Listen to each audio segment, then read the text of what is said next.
परिणीति शिंदे जी महोदय, मुझे आपने इस ऐतिहासिक दिन में अपनी बात रखने का अवसर दिया। मैं आपका तहे दिल से शुक्रिया अदा करती हूँ।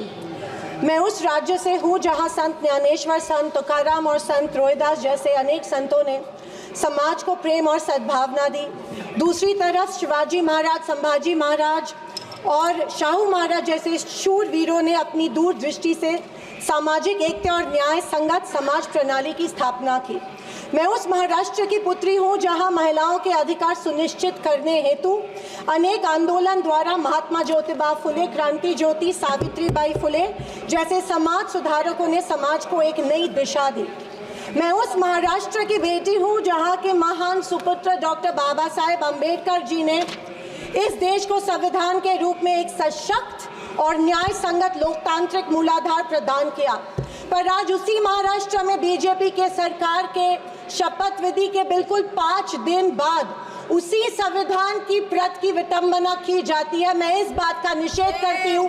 परभणी जिले में संविधान के प्रत की विटंबना की गई।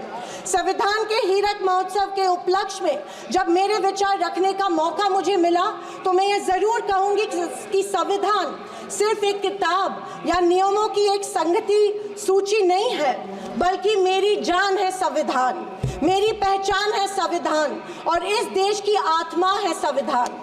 दूसरी तरफ आज़ादी के 50 साल बाद तक अपने तिरंगे को और संविधान को न मानने वाले सत्ता पक्ष के लोग इस देश की उसी आत्मा को कमजोर और खोखला करने की साजिश कर रहे हैं। इसी शुरुआत उसी दिन हो गई जिस दिन धर्मनिरपेक्षता, सेक्युलरिज्म जो संविधान का एक मूलभूत आधार स्तंभ है, उसी को लेके एक गाली या एक कलंक में रूपांतरित करने का प्रयत्न सत्ताधारियों द्वारा होने लगा है।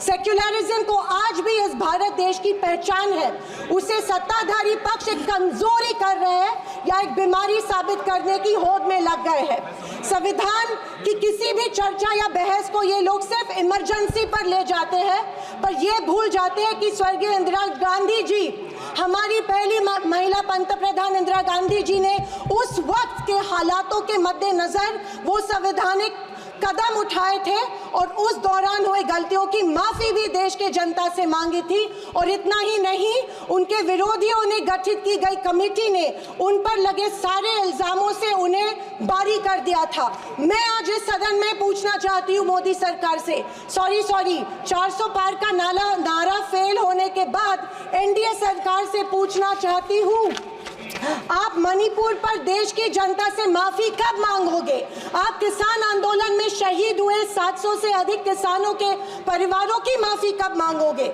नोटबंदी के चलते हजारों लोगों के परिवार और छोटे कारोबार बंद हुए, उसके लिए माफी कब मांगोगे? हाथरस के लिए, उन्नाव के लिए आप माफी कब मांगोगे?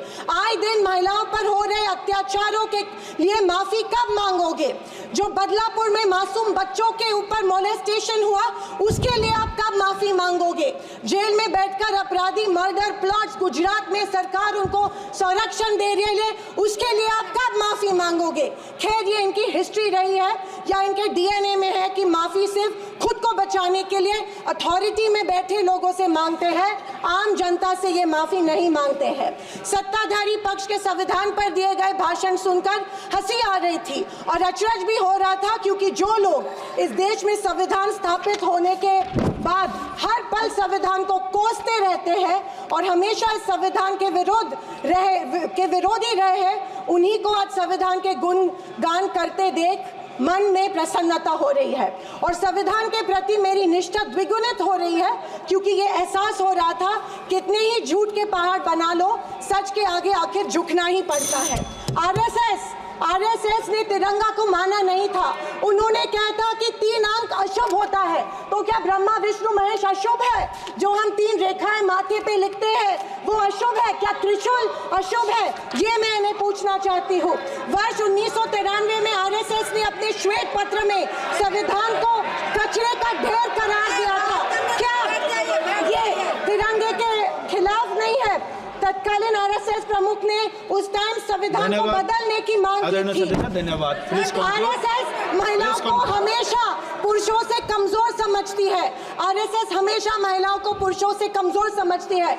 ये अफसोस होता है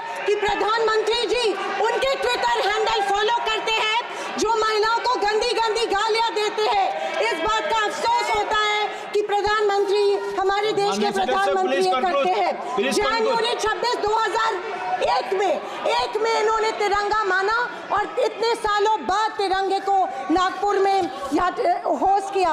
अध्यक्ष महोदय, मैं 2024 के लोकसभा इलेक्शन के बाद इन्हें एहसास हुआ कि संविधान को ज्यादा छेड़ेंगे तो सत्ता हाथ से निकल सकती है, इसीलिए अचानक संविधान के प्रति इनको प्यार उमड़ने लगा।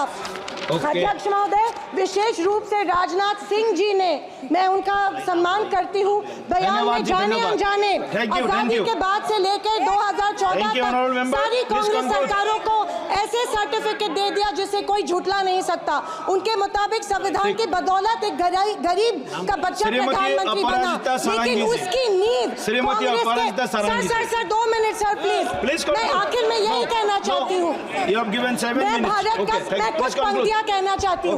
मैं भारत का संविधान हूँ, लाल किले से। अध्यक्ष महोदय, बोलना शुरू करें। हिंदी की एक प्रसिद्ध कविता की कुछ पंक्तियों से। एक सेकंड, मैं भारत का संविधान हूँ, लाल किले से बोल रहा हूँ। मैंने तो समता सौंपी थी, तुमने फर्क व्यवस्था कर दी। मैंने न्याय व्यवस्था दी थी, तुमने नर्क व्यवस्था कर दी। हर मंजिल ठहरी कर डाली, गंगा भी मैली कर डाली। न्याय व्यवस्था भी रोती है, गुंडों के घर में सोती है। गांधी को गाली मिलती है, डाकू को ताली मिलती है। क्या आपराधिक चलन हुआ है?